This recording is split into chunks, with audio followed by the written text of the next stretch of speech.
So the Giants have no chance at all tomorrow, is what I've been told by people that know more than us about football.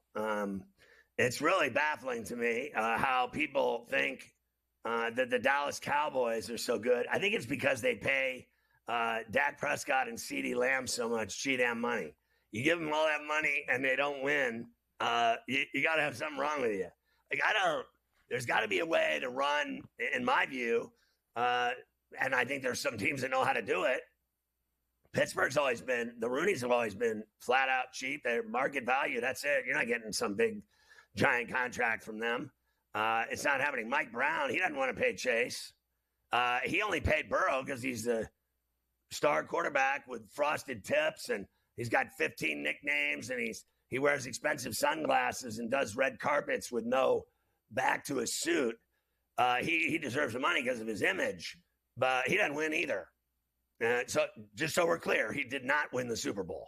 And to be clear, he's just not winning again this year. We hear how great he is, but there are teams that you pay too much money for talent, and obviously that's where you want to play is Dallas. If you play for Dallas, they're worth $10 billion, and Jerry Jones will give you money even if you're not good, because that's how they roll in Texas. Everything's bigger. Everything's bigger, and yeah, I saw that clip too. They got no shot.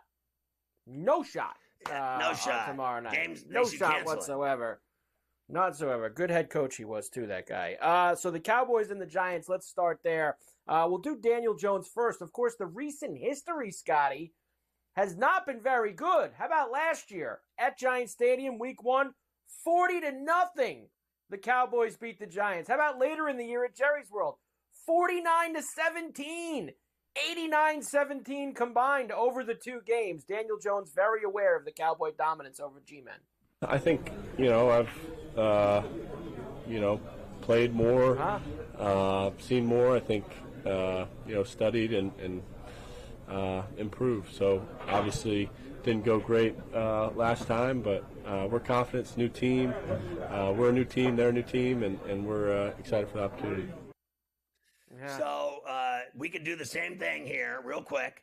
Green Bay scored 48 against them, and the Saints scored 44 against them.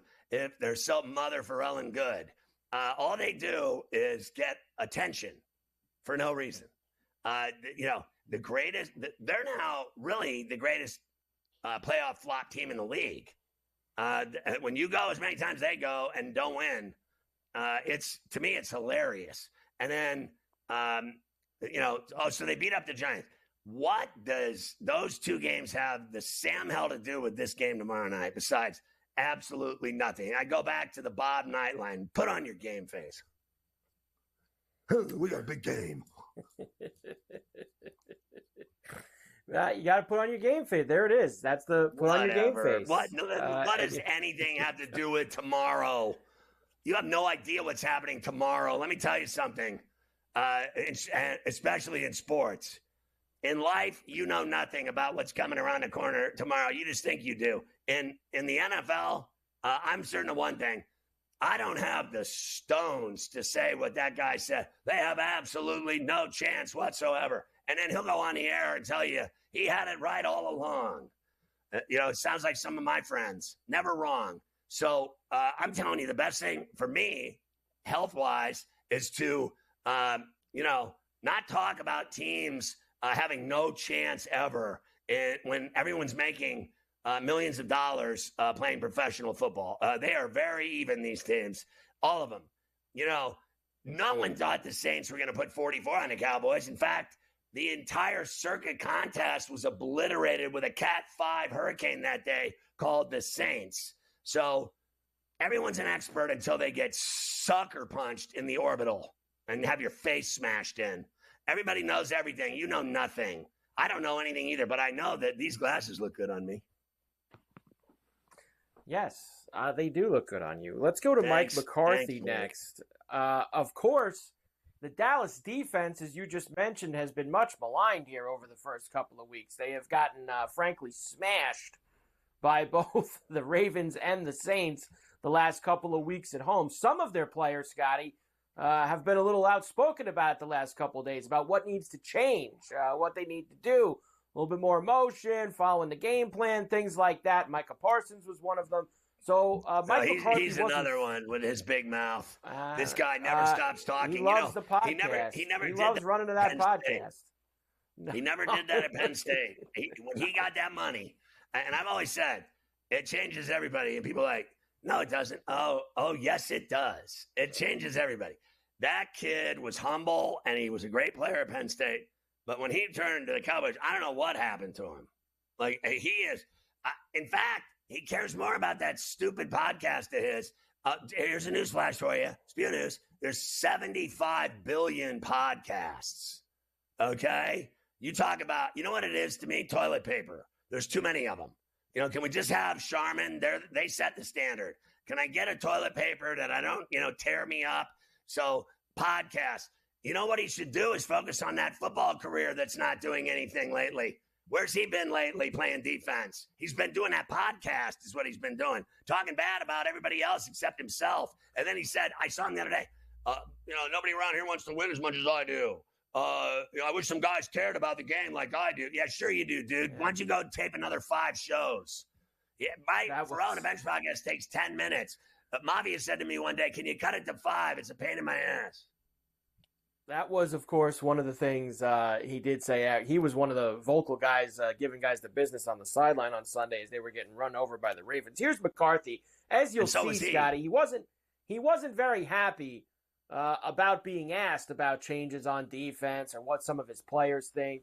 Here's Mike.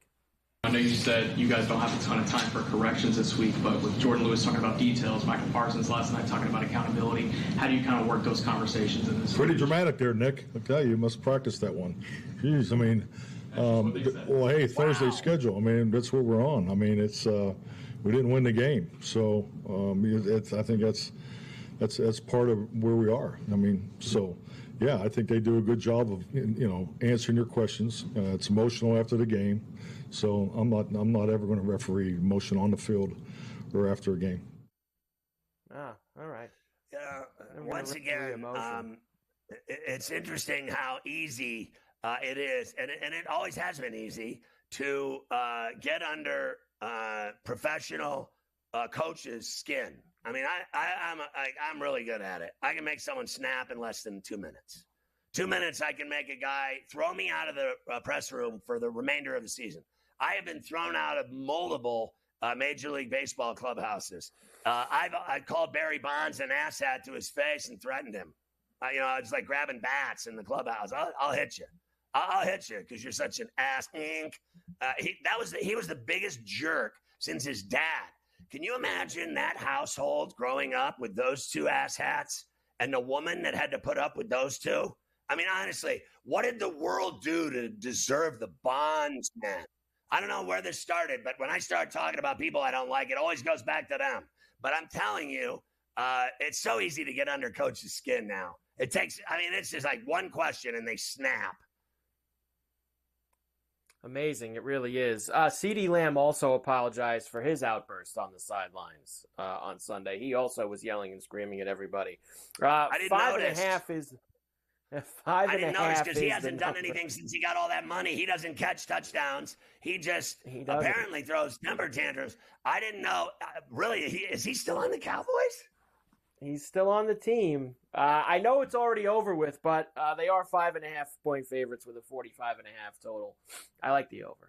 That's it for me right now. I'm surprised that we're going to even talk about this tomorrow or it's Friday over. when the results come in. The games should be canceled. Done deal.